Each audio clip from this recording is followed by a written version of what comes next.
खूबसूरत नागिन।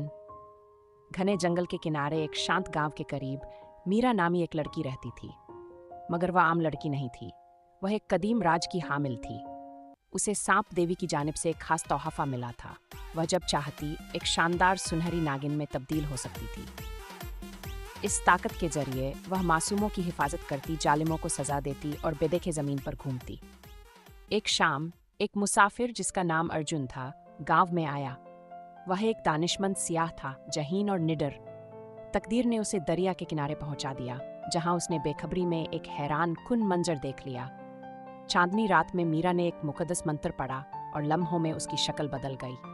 वह एक चमकदार सुनहरी नागिन बन गई। अर्जुन यह मंजर देखकर दंग रह गया, मगर खौफजदा नहीं हुआ। उसके बजाय वह खामोशी से देखता रहा। जब मीरा दोबारा इंसानी रूप में आई तो उसने अर्जुन को वहां खड़ा पाया। हैरान होकर वह पीछे हटी, मगर अर्जुन की आंखों में खौफ के बजाय तहसीन की झलक थी। वक्त के साथ वह दोबारा मिले। अर्जुन मीरा की ताकतों और राज से मशहूर हो गया और उसने इसका भेद महफूज रखा। दोनों के दरमियान भरोसा